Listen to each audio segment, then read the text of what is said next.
Assalamualaikum warahmatullahi wabarakatuh.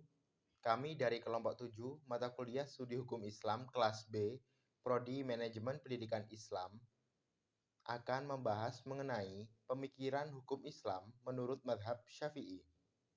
Saya Muhammad Iqbal Skiroshid dengan NIM 0602032135.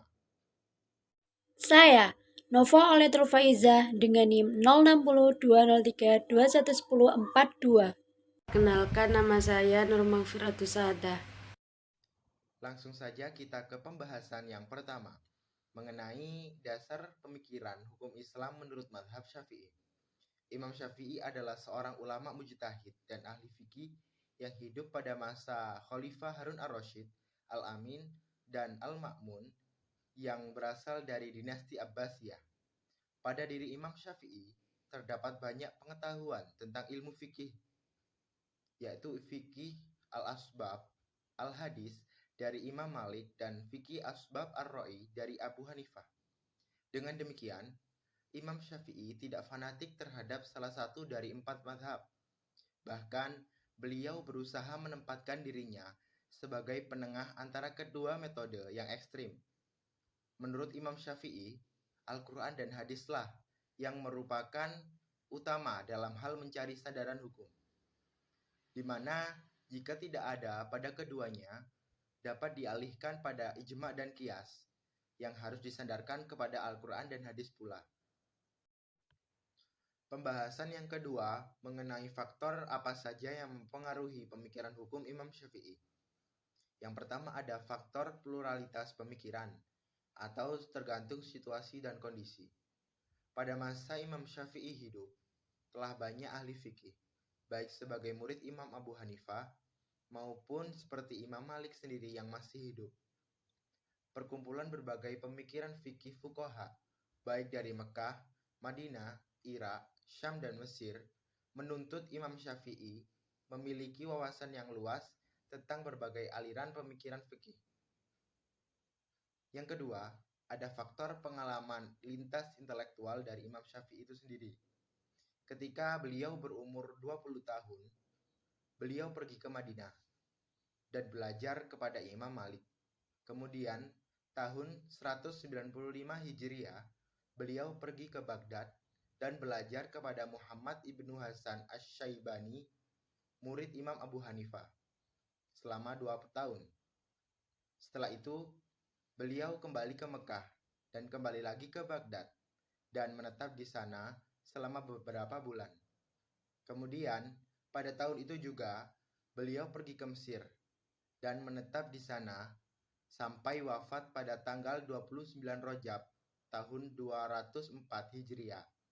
Nah, hal itulah membuat Imam Syafi'i memiliki lintas intelektual yang luas karena adanya migrasi yang beliau adakan dari Madinah ke Mekah ke Baghdad. Nah, seperti itulah faktor yang mempengaruhi lintas intelektual dari Imam Syafi'i.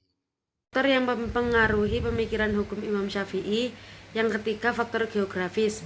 Faktor ini merupakan faktor secara alamiah negara tempat Imam Syafi'i berada, seperti halnya Mesir, merupakan daerah kaya dengan warisan budaya Yunani, Persia, Romawi, dan Arab.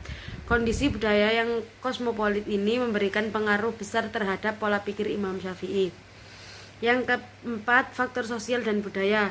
Faktor sosial dan budaya juga mempengaruhi pola pikir Imam Syafi'i dengan qaul al-qadim dan qaul al-jadid.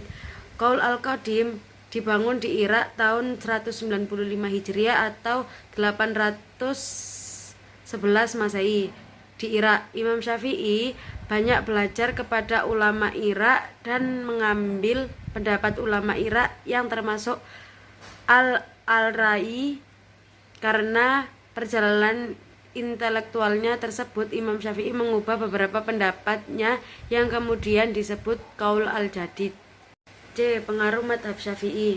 Pada zaman ini kita memerlukan kaidah-kaidah untuk mengelola Al-Quran dan hadis dalam menggali hukum berdasarkan sumber hukum Islam tersebut yang dinamakan usul fikih, yang pertama kali disusun oleh Imam Syafi'i.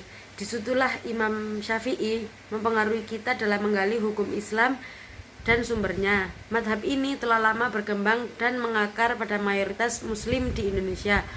Penyebaran madhab Syafi'i melalui pendidikan khususnya pada kelembagaan Islam, contohnya Nahdlatul Ulama yang menjadi faktor kuatnya muslim di Indonesia.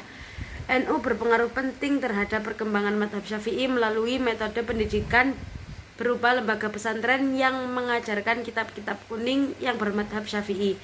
NU menetapkan hukum Islam dengan sumber rujukan madhab Syafi'i yang dinamakan Basul Masail.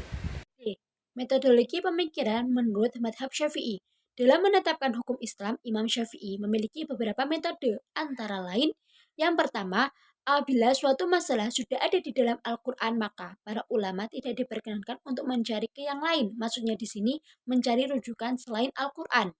Dan yang kedua, apabila kandungan ayat Al-Quran merujuk kepada beberapa kemungkinan, maka para ulama bisa mencari suatu hadis yang di situ membahas masalah yang sama dengan ayat Al-Quran tersebut. Dan yang ketiga, apabila ayat Al-Quran tidak menerangkan, maka para ulama mencari petunjuk dalam hadis, baik yang telah dikenal banyak ulama sebelumnya, ataupun yang telah diriwayatkan oleh penduduk suatu daerah tertentu. 4.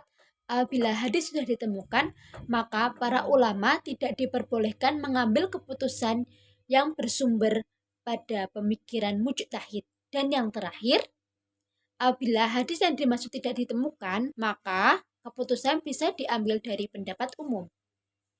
Dan jika dari beberapa pendapat tersebut masih ada beberapa perbedaan, maka keputusan bisa diambil dari pendapat para ulama yang warok dan yang alim. Maka di sini dimaksudkan bahwa Imam Syafi'i itu mengambil hukumnya itu yang bersumber pada Al-Quran terlebih dahulu, dan jika dari Al-Quran tidak ada, maka beliau mencari dari hadis. Dan jika di hadis tidak ada, maka beliau mencari dari pendapat-pendapat para ulama yang alim atau warok. Berikut pemaparan materi tentang pemikiran hukum Islam menurut Imam Syafi'i dari kelompok kami. Kurang lebihnya mohon maaf. Assalamualaikum warahmatullahi wabarakatuh.